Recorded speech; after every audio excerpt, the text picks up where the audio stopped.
to Informe, a social media conversation for August 26, 2014. I'm Nate Manahan. And I'm Dustin Hickle. Hey, today we're going to talk about the ALS Ice Bucket Challenge because how could we not? It's so huge. Yeah, it's huge. I mean, it's been really cool to watch people dump ice water on their heads. Yeah. Anyways, we're also going to talk about Facebook and algorithm update. Why are they changing things?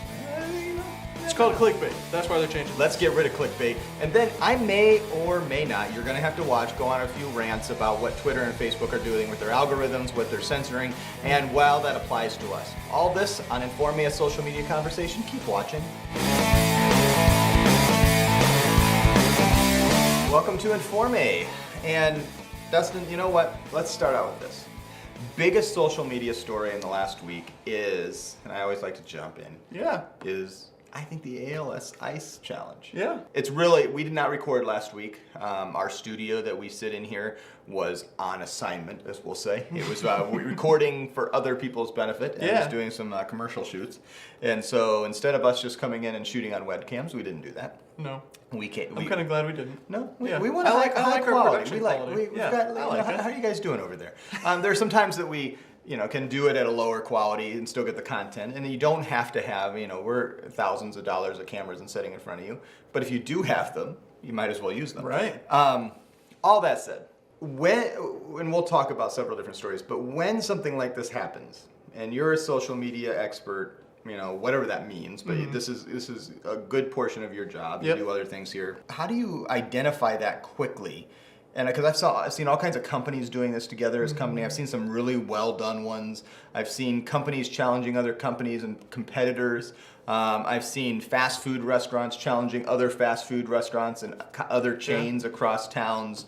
So first question, when you see this happen, how do you choose to say, I'm going to do this as a company and not as a person? The reason you would decide to do it as a company was probably the same reason you decided to do it as a person.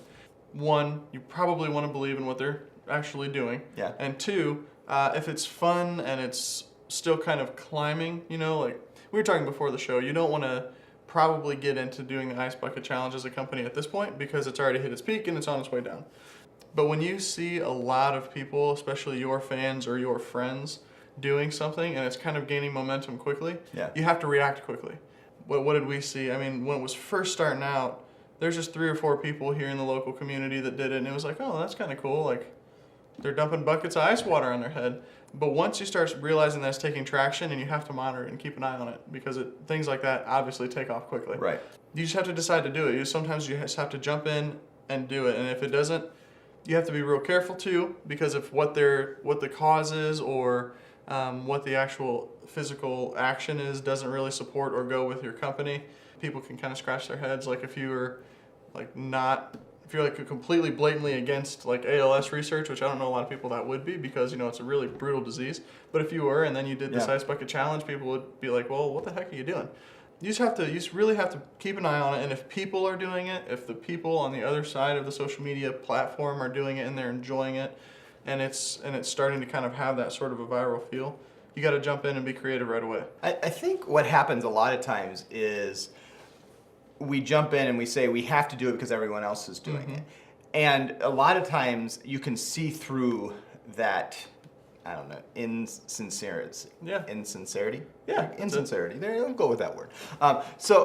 Because what we can do is, everyone else is doing it, I'm going to do it. And I think the blessings of this is I've watched several videos and it's where people have said, hey, I know this person who had ALS and died from it, or I've seen several videos where they said, yes, we're going to make a donation to ALS as the foundation, but we're also going to make a donation to help this family who's going through it. And I think let's get not just about jumping in, and we'll talk about this because I think this is, your content has to be real and authentic, and eventually you see through the inauthentic nature that can be, hey, I'm just going to dump this bucket on my head because I want you guys to think I'm funny. Instead, take a step back and say, do I believe in it? How can I best help others believe in it? Here's what I think. It's about making sure your story lines up with your marketing and make sure that you really believe in it. And if you do that, then find out the most effective way to tell that story. And in this case, you're saying I'm jumping in and I'm joining a great community of millions of people, from celebrities to kids. We were just watching one, a 10-year-old in Brazil, who that video was, who is literally pouring ice on his head and doing this together. It's a great cause. Absolutely. The one thing that kind of to piggyback off of what you were saying there is, if, like you said, people can feel if you're not authentic about what you're doing. And so, I mean, if you want to do the Ice Bucket Challenge now, this is something we were talking about before. I actually just got challenged. And again, like I said, it's kind of it's already hit its peak and it's going down, but I actually want to do the Ice Bucket Challenge, but I want to change it a little bit. And it's okay to do something like that. I want to encourage people that I challenge to donate to a nonprofit or a charity in their own community. ALS is a great, they're doing great things and they're trying to cure a disease. But you can actually take something like this and make it smaller too. In a community like ours, and small town Indiana, in the middle of northern Indiana. You were going to say middle of nowhere. No, I wasn't. Oh, I thought so. I wasn't. Okay, I'm just checking. No. There are times you feel like that. I love Indiana. All right. I don't want to live anywhere. Well, I mean, I don't know. I might live like in Florida or something. But I love Indiana. But yeah, in the middle of northern Indiana, you can actually get people really, really excited about something in their own community. So this has been great. It's a national campaign. But I think at this point, if you're going to do it, try to find another way to do it. I've seen people do the Ice Truck It Challenge. They fill up their truck bed with ice water, and then they either jump in their truck bed or they drop the lift gate, and the whole thing just rushes onto them as someone drives the truck away. I mean, there's all kinds of things you can do to get creative. But you have to make sure that you're really representing something that you actually care about, especially for me. Being in our community, like local businesses, local nonprofits. I have a couple of companies that I actually do social media for that are local nonprofits. And it's really cool to be able to take something that's got this kind of traction and actually make it smaller in a way that'll really impact your community. So think about that if you're going to do it from here on out. The big picture part is probably over, but if you can make it small and really meaningful and really purposeful, I encourage you to try that. Well, and I think what happens is the celebrities have all been challenged, and I don't know, somebody will do a sociological study, who accepted it, who didn't, how many people never responded to it.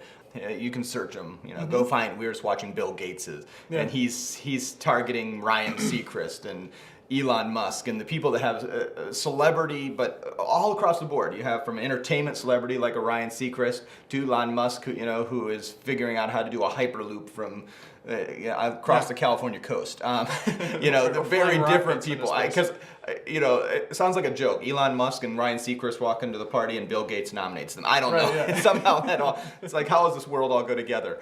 But it does. What things like this do, and don't hijack it would be my encouragement. Don't try to make it your own and make it about yourself. Remember, the reason this is so powerful is because you can have a 6-year-old who gets celebrated because he or she poured water on their daddy's head and thinks it's so fun. And Bill Gates, who creates this, this really witty video on the Gates Foundation, and it levels the playing ground and playing field and makes us say, oh, hey, we're all on the same team. We're all together. Yep. It's the same ice cold water that's being dumped on us, but figuratively. Yeah. And we're all in this together. And there's times when that is so important to human nature, and that's so important to business. And this has been, transitioning into one of the articles that we saw today. This has been important for Facebook because this has been a native campaign that's really been strong on Facebook. It's people who've tagged people on Facebook. You get the notification, hey, I've been nominated. And it's happened on Twitter, it's happened on Instagram, it's happened on YouTube. But for the most part, I would say, and I'm not seeing the numbers, it's been native to Facebook. And it's stayed on Facebook. And people have used Facebook video to do this. Is this a moment that is changing Facebook and how you're looking at Facebook because of what's happening in this article that, who it is, Mashable? I don't know if this necessarily changes Facebook in one way or the other. I think this is what Facebook has kind of always wanted to do or has told us that they want to do, is connect us with people who are doing things that we want to connect with too. Like you said, it levels the playing field, it makes everybody, it kind of unifies everybody, and everybody gets behind a cause. I don't know that it's going to seriously, in my opinion, I don't know that it's seriously going to improve Facebook, at least not for brands. For people and human-to-human interaction and actually going and using Facebook as a social network, it might help more people kind of flood back towards Facebook if they were going away, because they had to be on Facebook to be challenged and post their videos and all that. But For a business, it doesn't do a lot. So much we don't have to look, but for Facebook, I think what we're seeing here is this, and we'll link to an article here that actually was on the Social blog, which I think Ethan wrote it, great article. Lots of other people covered it. We like to promote occasionally our own content writers who are jumping right on this new news. Is they said that clickbait, which I love the phrase, what we're seeing on Facebook is Facebook's trying to figure out how to become more and more relevant to people and how to make sure that you're spending more and more of your life on Facebook, no matter whether you're 13, which is supposed to be the youngest age that you're on Facebook, or you're 104. Right. And they want to make it relevant for all people, and that you spend, the first thing you do in your day is get on Facebook, because that's where you're going to get all your information. It's how your networks are built. It's how you're connecting with people and making your world more relevant to you. Yeah, absolutely. That's what they want. So one of the ways they're doing that is saying, hey, our algorithm keeps choosing these articles based on things that are said. We're going to get rid of these clickbait articles because we don't think they actually have any real content on them. And we're going to judge them how? We're going to judge them on how long people spend away from Facebook, which is funny because they're trying to get people to stay on Facebook. What? Like, seriously? Interesting theory. The thought's good, and I'm glad to not see so many just clickbait titles showing up. But they're measuring it based on how long you spend on the site reading the article before you come back to Facebook. So it's good for people to get people off Facebook, but it's good for people to be on Facebook. Well, I think what they're trying to say is, look, you have been creating all these links and putting these links up here, and the only thing you're focusing in is your subject line. The only thing is your headline, is what you're tagging on, and your content sucks when it all comes down to it. And so what this says to me for businesses is, look, it's not your headline, it is actually about your actual content. And in this, it's a time spent on link pages. How long did you actually read an article while you were over there? Or was it just a headline and it was clickbait, and literally you got over there and they're just counting a page view from you. They don't care if you read it at all. In fact, they may have not put an article over there. It was just a headline. I'm glad Facebook is doing this. Here's what I want, challenge to Facebook. Throw down the gauntlet. Okay. Let me control what I see. Stop telling me what I want to see. That's what is the struggle, because this merges into what the Twitter story is, what the story is. Yeah. Here. Does Facebook and Twitter and Google Plus and any other social network have the right, should they, take the time to actually tell me what I want to see? Or should I be able to tell them what I want to see on my newsfeed? Yeah, you know what? Ultimately, we're kind of in that weird spot right in between where it's they're saying, well, this is my company and I can kind of do what I want with it. And we're saying, yeah, but we're using it and we want to use it the way we want to use it. Yeah. Man, I don't know if I have a really solid opinion on this yet. I think that if people are using Facebook and are using Twitter and are using Google Plus, they need to understand that ultimately these guys can kind of do whatever they want with the website. Yeah. It's theirs. Do I think that we should be able to tell them and set up, in whatever way that they deem is the best way to do it, that what we want to see? Absolutely. I mean, I want to know what's going on with specific people in my life. I want to know what's going on with specific companies. I want to know what's going on with, this whole picture of everything that's important to me. And now sometimes Facebook does a really nice job with that. We talked about that before the show. Sometimes they serve really great ads, and they always have TaylorMade and Titleist Golf and PGA Tour in my feed, and those are three of the companies that I really want to make sure. I don't understand why. Hey, I never make my feed. I always almost interact with what those three companies put up. So, like I said, sometimes Facebook does a real nice job with that. But I never see any updates from some of my friends in college that I would love to know what's going on. But I can't tell Facebook and make Facebook show me that and serve me that. I mean, I can go to their page, my friend's page, and click like on a bunch of their status updates and make sure that I'm following them and all that stuff. But still, ultimately, it's not my decision. Right. I don't love that. But again, kind of almost have to just accept it. That's where I'm at. Well, and I think they've made the rule to engagement, I think, it seems like, and let me highlight a couple other conversations that are going out there that I've watched, and if you want to dig into this deeper, you can watch. One, This Week in Tech this week had a really interesting conversation between Leo Laporte and Robert Scoble talking about Facebook and the importance of Facebook. If you're interested in the really tech side of that, go find This Week in Tech. It's about a 2-hour episode. It's less than our episode. See, something is longer and more wordier. You can also jump out there, because I'm intrigued, because there are people that are saying we can still have an organic reach on Facebook. And I don't see how you're doing that. But one of those guys who does that and says that he's still getting organic reach and he's never paying for ads is a guy named Scott Stratton, who runs the On Marketing podcast and also on marketing. Which happens to be one of your favorite. Yeah, it's one that I watch and listen to mostly every week. And he did an interview following him along on a show called The Social Hour, which was on the Twit Network this week. And they were talking about that there is some organic reach. Here's the rub on this. I don't know that Facebook's ever going to go back and allow me to control what I see. And that's why I like Twitter. And this is why I was worried with Twitter this last week. Yeah. Because as terrible as what happened with ISIS taking the life of a journalist and Twitter coming out and making sure that video did not show up in anybody's stream. And they literally, anyone who posted it, they took them down and they suspended their accounts. And I did not want to see that video. I have not seen the video. I have read some articles. I'm glad it didn't appear in my stream, but it started to bother me because I was like, at what point does Twitter have the right to tell me what I want to see and say, no, you shouldn't see this? And where is that line? And that was a struggle. I'm all for making an opt-in because I didn't want that on my stream. I didn't want to see it. But I also struggled with the fact that they're trying to curate for me when I don't want to have the information curated for me. Yeah, well, absolutely. And I think a little bit of that too, I'm going to throw this kind of at you, is I think that these guys sort of having so much kind of power a little bit over all the content that we get to see, they have this certain responsibility that they probably feel like they need to kind of protect people. Ultimately, you're right. Like, if you want to see it, you should be able to see it. But I think that Twitter would be, and I'm not sure that I kind of disagree with you. I think that it's probably okay, especially in this situation, for Twitter to say, you know what, we don't want that on our website. We don't want anybody to see that on our website. If someone posts it, we're getting rid of them for 24 hours or 48 hours or whatever. If people want to see that video, they need to go elsewhere to see that video because we're not going to support that activity on our website. And so I think there's sort of that social responsibility that they have. And while I totally see what you're saying and totally kind of agree, like, I want to see what I want to see. That's why we love Twitter. We follow who we want to follow, and those things show up in our feed. But at the same time, I feel like they have a real social responsibility to protect themselves, one, and to protect people who don't want to see that, and it might show up in their feed somehow. And if people want to go see that, again, they can go to Google, they can go to YouTube or whatever.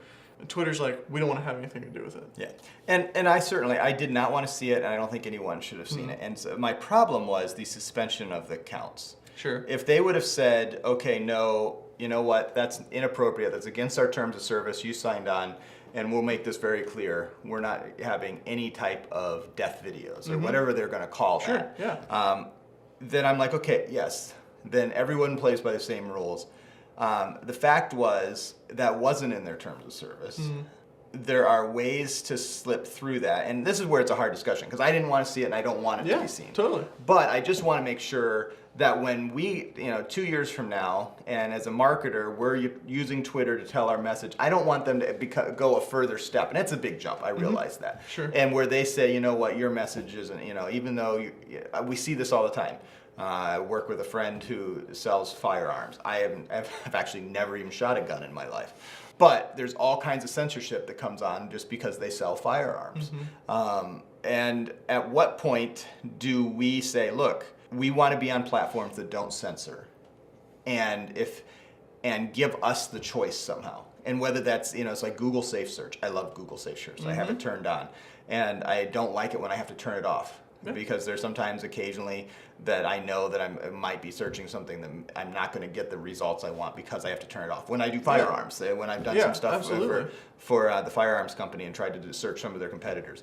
I love that Google gives me that option, but I can opt out of it too. I think for marketers, us promoting and making sure that for every small business, as soon as we start, each step more that we get closer to actually them telling our message for us, it takes us out of control. And maybe I'm a control freak, which, well, I am. I fully admit that.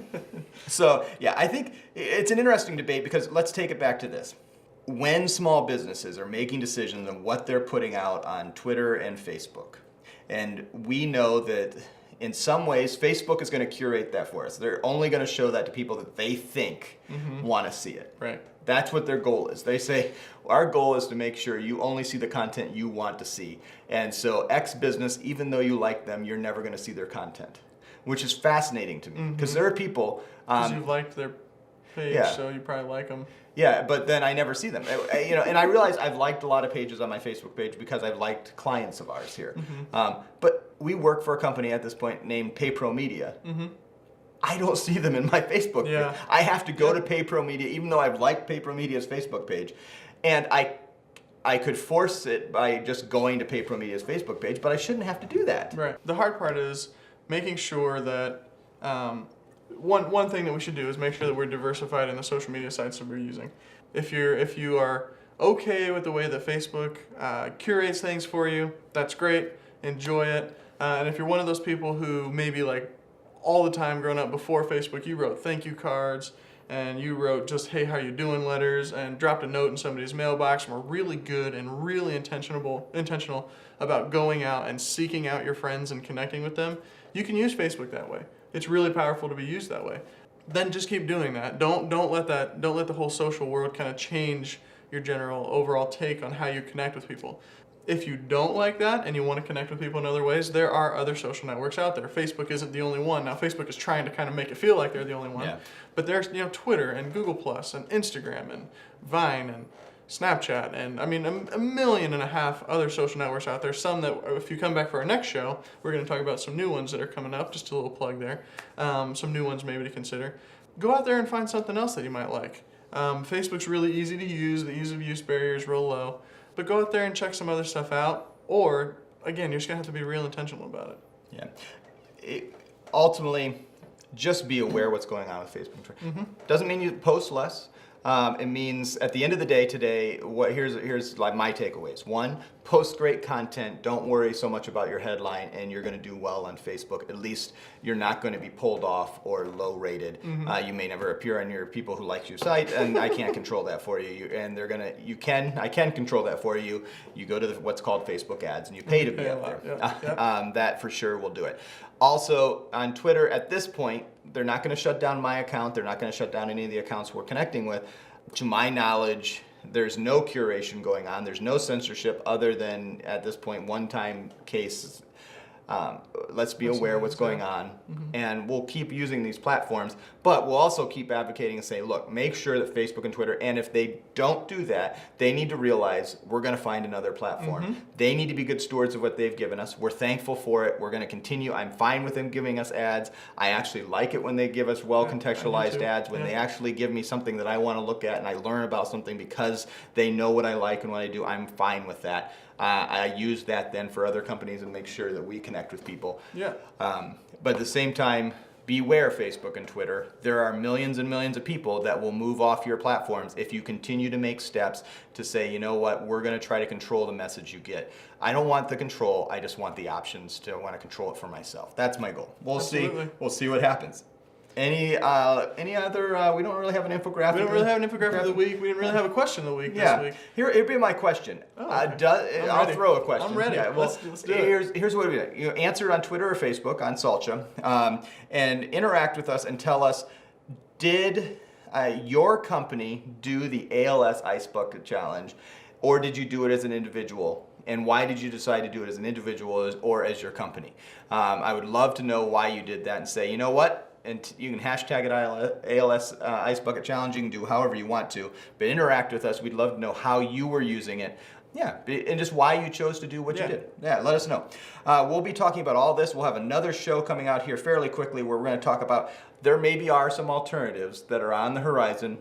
Maybe they'll fail, maybe they won't. You never know. There's always something new, but we're going to look at some of the new ones. We found an entrepreneur article where we're going to look at some of the new social media capabilities. We're going to look at that. Also, we want you connecting with us. Interact with us. Tell us what you want us to talk about. Give us some ideas. If you want to talk with Dustin, how would you find him? On Twitter, at Dustin Hickle. On Google+, Dustin Hickle. We'll circle up there. Instagram, Dustin Hickle. Snapchat, Dustin Hickle. Pretty much anything's Dustin Hickle. Yeah. And I'm basically NK Manahan and all. I love Twitter, so I'd love to interact with you there. And of course, Saltsha, SALTSHA. You can interact with us across the platform. Twitter's a great place, Facebook, Instagram, there are all kinds of other places to do that, but we would love to engage with you.